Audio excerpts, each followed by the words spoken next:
I've lived here for almost 20 years too. That helps, but no, I've always loved playing here. I've seen this golf course grow tremendously when they moved from Bent to Champions Greens, and the scores used to be really, really low, and then we moved them to Champions Bermuda. The course plays a lot harder, and it's just a great venue, and it's for St. Jude, which I've been there a few times, and it's just the greatest cause that you could do for any charity. It's sort of like Make-A-Wish, and it's sad that a lot of it's terminal, but hopefully one day there'll be a cure for a lot of the stuff that happens to these children. Open up with some questions. John, you look great. Can you talk about how you got into that great shape? It hadn't been It's not from working out, I promise you. But no, I cheated. I had a thing called lap band surgery. It's a lady down in Clearwater, Florida. Her name is Tiffany Jesse. She does about 7 to 15 of these a week, and it's a band that goes around where the food goes into your stomach, and it tightens it, and it restricts you from what you can eat, and it's just been a blessing for me. How much weight have you lost? Weighed in last week at 219, so I've lost 61 pounds in 3.5 months. My goal is to get to 190, and that's when I want to do this. I want to get back to about 190, 185. Talk about the weight loss, how it affected your golf swing, and also the time in Europe. How did it kind of help your game or center yourself back to where you want to be? The swing, it got a little fast losing the weight, which is okay, because when me and Rick work, my biggest problem has always been my follow-through. I kind of laid back on it, and I think a lot of it was the weight. But now I'm getting my swing speeds a little faster, and I get through the ball a lot better, which creates hopefully more consistent shots. When I went to Europe, it was great that I could go to Europe prepared with some weight loss, working on my game. I got to see Rick 3 times before I went over there. We worked tremendously on the putter, and there's just some things that I'm a natural putter, and I've lost some of that natural stroke that I used to have, but I've still got the feel. So main thing for me is speed, and Europe's great. I enjoy Europe. It's the only thing I miss is I miss the bus. It's kind of like a home for me, and I've been using one for so long. Going in and out of hotels and repacking and packing stuff is not much fun, and having to fly to the next tournament. But I love the European Tour, and the good thing about the flying from each tournament, you never have really over an hour and a half flight, so I can, deal with that. But I've enjoyed the European Tour. Right here. John, what prompted the surgery, and is this part of a makeover on a lot of different fronts in your life? Well, I'm excited to say that my daughter, Shauna, she turned 17 today, and I'm taking her in Tuesday next week to Dr. Jesse to do it. I did it for me, for one, but I really wanted to do it for her as well. It's just a technology that you don't have to go work out in the gym. I get plenty of exercise walking. I'm not saying for people to get it done and think you're going to be able to sit on the couch and lose weight. That's humanly impossible. But what it is, it sets you a mark for, like, you've got to lose a certain amount of weight, 5 to 10 pounds, before you have the surgery, and then you're on liquids for, I think, 2 or 3 weeks when you have the first surgery, or the surgery, liquids for 3 weeks, and then you can start eating food again. But what it does is it makes you lose weight. If you do eat too much or you eat too fast, you will throw up. That's the only downfall of it. And the worst thing about it, the worst pain that was in it, was the IV going in your arm before they did the surgery. There's no pain whatsoever. I got out of surgery, 20-minute surgery, rested for 30 minutes, got out of recovery, got in the bus, and drove to Daytona. So the recovery's phenomenal.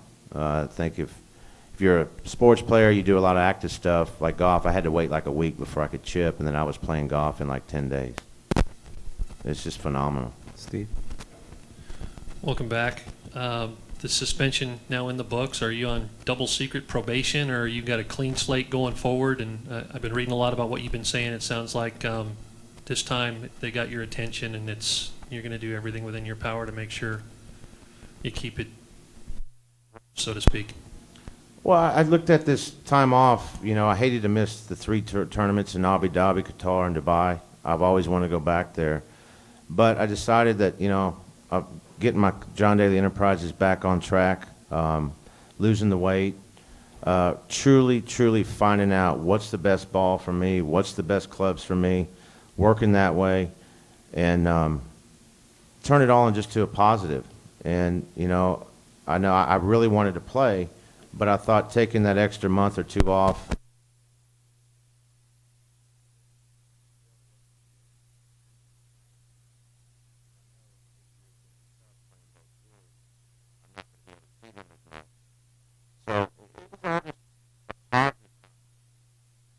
You know, I could have went the other way and made it real negative and, you know, not prepare myself and not do things to giving myself a better chance to play better golf. And I've done that. And, you know, my goal is just to play golf and most importantly, be prepared and not waste the time like I have in the past. In the back. Yeah, John, is this the ideal tournament for you to return to play? You're home away from home. You know, you're going to have the support of the fans like you always do, but even more so here in the Mid-South? I feel comfortable playing since I was overseas playing 5 weeks. I feel like I've got some competitive rounds under me, and I had a good finish in Italy. If this was my first tournament back period, I'd be a lot more nervous, and I would probably wouldn't have the confidence that I would need to play. But I feel like there's parts of my game I got a lot of confidence in. The putting's still a little off, but I'm excited to be here. I've always loved this golf tournament, and I've always loved the fans. I mean, that one year that me and Estes went head to head, you know, they were calling the hogs on some of the holes. It was just phenomenal, and a lot of family and friends this week, and just everywhere I go, the fans are great. So, In the back. John, with the suspension now over, do you see this as maybe your last shot to get back to where you were years and years ago? And if there's any more problems, that is this kind of your last shot to make it back? I don't know about that. I mean, I know I'm 43. There's, you know, the senior tour's ahead of me. I think losing the weight, preparing myself to play the way I know I can play. And if I don't play good, at least I know I gave myself the best opportunity to play. And that's all I can do. That's all any of us can do out here. Right here in the blue. Being from Little Rock, your fans have come out in force on the blogs there. Talk about what the fan support's been like for you and how inspiring is that? And the second part to that question, this afternoon you get to play with Houston Nutt.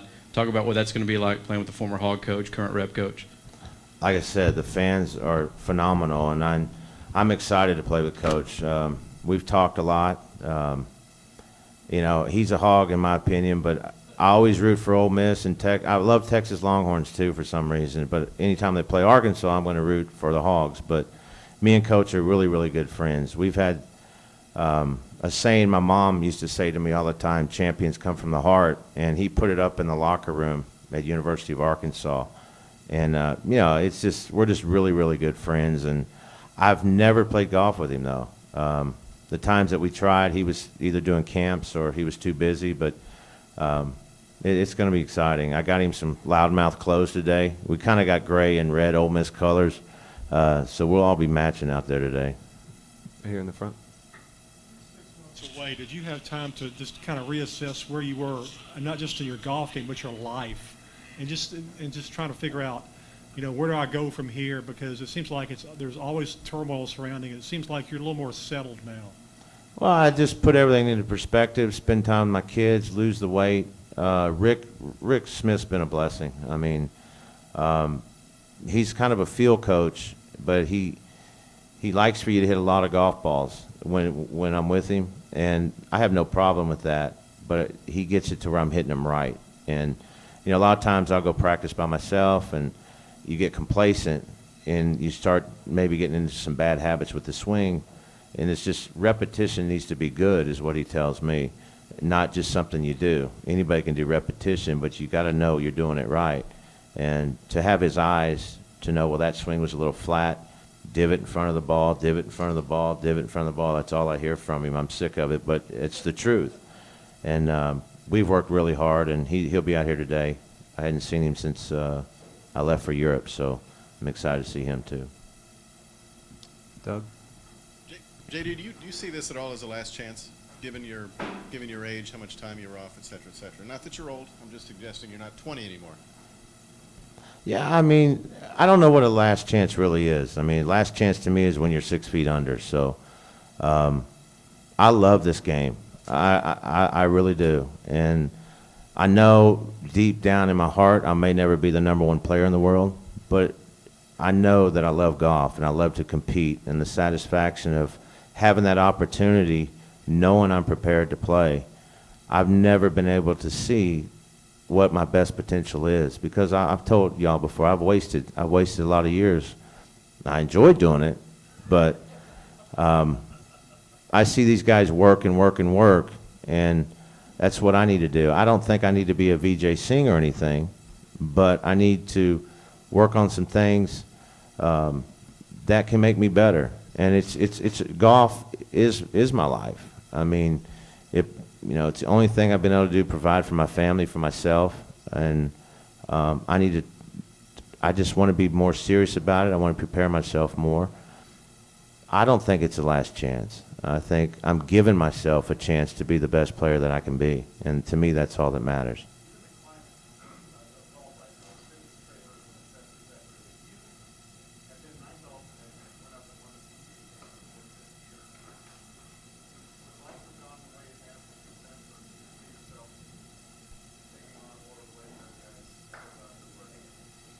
I don't know. Maybe. It's something that can't happen now, so it's not something worth worrying about, Dougie. You know, like I said, I'm just happy to be back. Like I said, I enjoy playing both tours, and I think I have gone overseas probably more than any American player each year. I mean, I've always done 7 to 9 times, and I love the guys over there. I love our guys too, and to have a chance to kind of play both tours is pretty neat. It's pretty cool, and now they got the race to Dubai. I mean, everything's going good for them over there.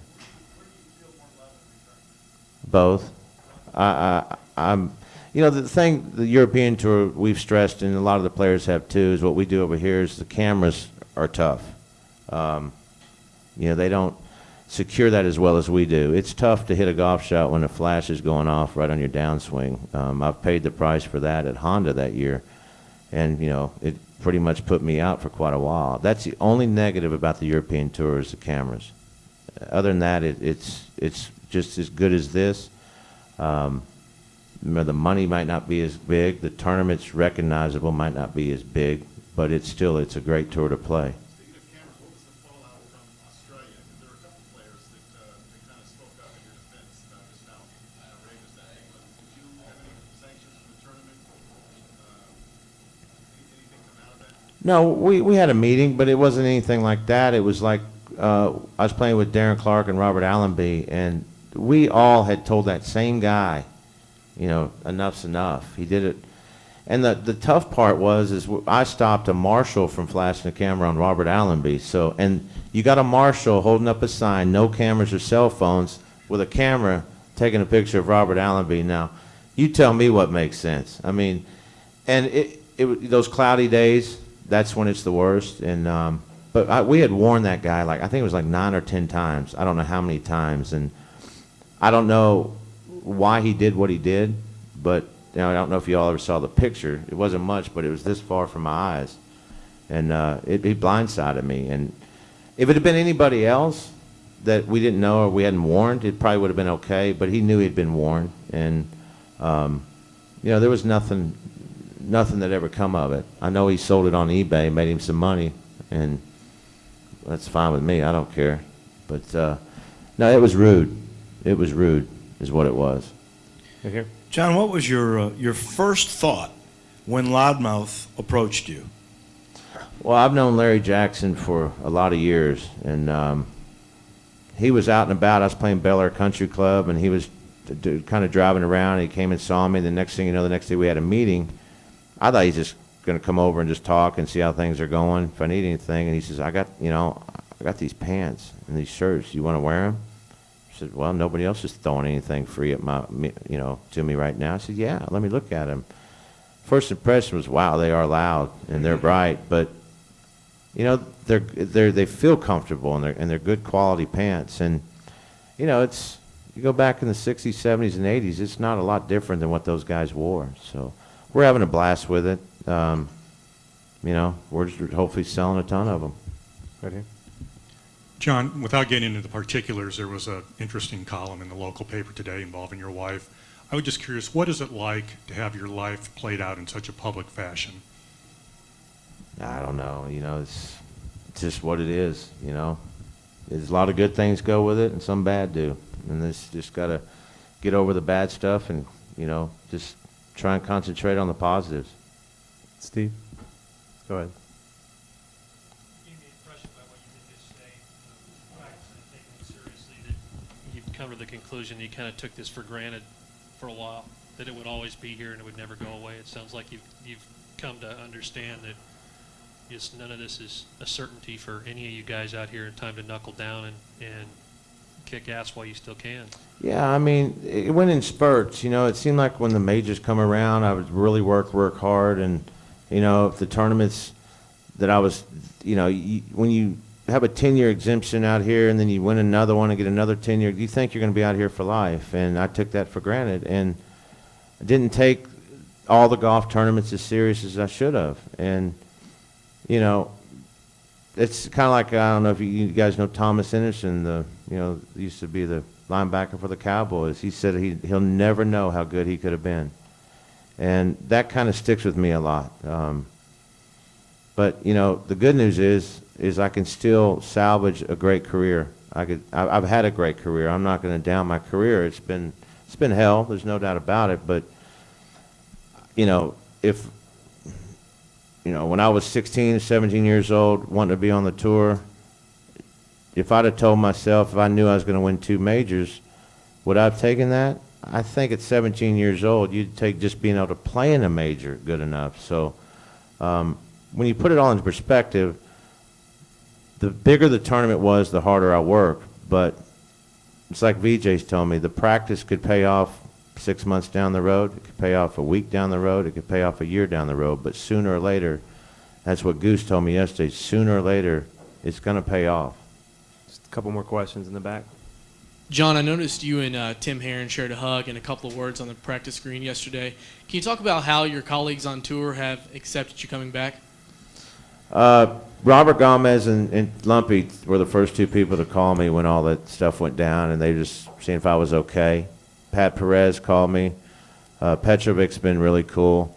But all the guys, Jerry Kelly was funny. He came up and talked to me yesterday, and a bunch of other guys. And, you know, it's great. It's great. The European guys are the same way. You know, they were happy to see me back. And, you know, it's great to hear the guys say you're really good for, you know, the European guys say I'm great for their tour, and the guys here, when you play good, you're good for our tour. And that's a great feeling. Right here, and then we'll get that. John, I got to ask, are you going to wait this long to play with Bobby Petrino? I don't know if Coach even plays golf. He does. I'd play with him any day, you know, if he wanted to. Last question here. John, did you think the suspension was warranted? All I can say is I'm just so happy that I prepared myself in a positive way during the suspension. I could have taken it to a negative extreme and blamed this and blamed that, but it was time that, hey, let's lose some weight, chance to spend more time with my children, go practice, work with Rick. So I did everything in a positive way to be prepared to play on the European Tour and here. So it's really, but I think it was actually good for me. Thanks so much, John. Go ahead. Yeah. What's your schedule from here, given your limited status? I'm going to go back to Europe after, well, I didn't get the U.S. Open. I'm going to go to Europe for 4. Well, I'll play the BMW, the French, Scottish, and British. And I know I'm in Flint, and I'm hoping to play at Glen Abbey, which is one of my favorite golf courses this year in Canada. So I'd love to play there. So it's going to be a 6-week, you know, I'll be on the road for 6 weeks, which I'm fine with it.